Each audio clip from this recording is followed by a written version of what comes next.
Pasca ditangkapnya Asyari, oknum pengasuh pondok pesantren di Pati, Jawa Tengah, polisi terus mengembangkan kasus dugaan pencabulan terhadap santriwati. Pihak kepolisian meminta para korban yang belum melapor agar segera mendatangi Polresta Pati.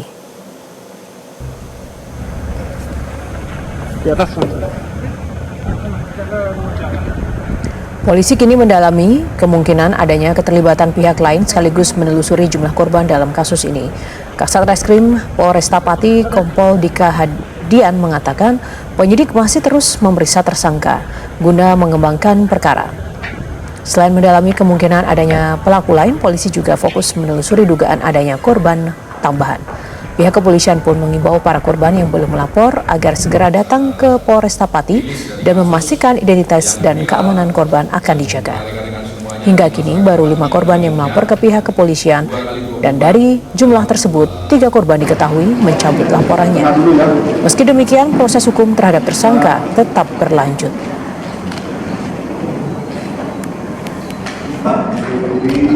Melakukan pengembangan, namun kita berfokus terhadap penyidikan, proses penyidikannya, karena kita juga sudah melakukan upaya paksa penangkapan dan penahanan, dan tadi kami ulang lagi, silakan kalau memang ada silakan dilaporkan. Tentunya itu sangat membantu memberikan efek jerah baik di penuntutan oleh JPU maupun vonis oleh hakim.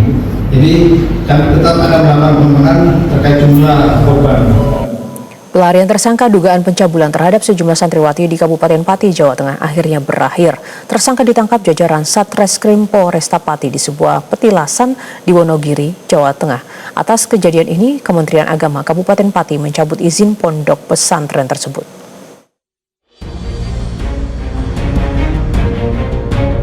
Inilah Asyari, tersangka dugaan pencabulan terhadap sejumlah santriwati di Desa Tlogosari, Kecamatan Tlogowungu, Kabupaten Pati, Jawa Tengah. Asyari langsung digelandang petugas Satreskrim Polresta Pati ke ruang pemeriksaan. Tersangka sebelumnya menjadi buronan polisi setelah mangkir dari panggilan penyidik pada Senin lalu. Selama pelarian, Asyari berpindah-pindah lokasi persembunyian di sejumlah daerah, mulai dari Kudus, Jakarta, Bogor, hingga akhirnya ditangkap di salah satu lokasi petilasan di Kabupaten Wonogiri, Jawa Tengah.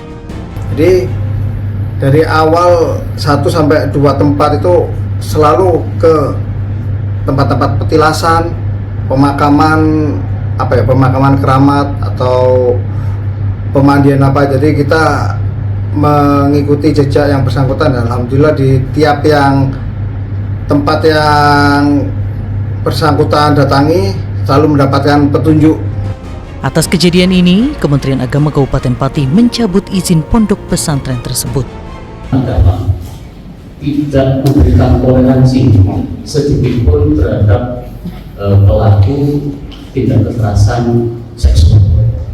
Kemudian yang selanjutnya, kami mengajak semuanya untuk betul-betul ikut mengawal proses ini sampai ke pengadilan, sampai tuntas. Wakil Ketua DPR RI Cucun Ahmad Syamsur Rizal mendesak aparat penegak hukum untuk memberikan sanksi maksimal demi memberikan efek jerah. Dalil sedikit apapun, harus segera aparat penegak hukum menegakkan supaya terjadi efek jerah, termasuk juga ini dari sekarang kan sudah lahir Direktorat Jenderal Pesantren ya, harus membuat barrier tentang pesantren ini, pengawasannya betul-betul. Sebelumnya, puluhan santriwati di pondok pesantren di Desa Tlogosari, Kecamatan Tlogowungu, Kabupaten Pati, Jawa Tengah menjadi korban kekerasan seksual oleh seorang oknum kiai.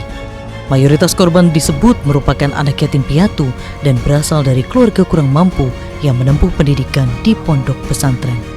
Tim Liputan Metro TV.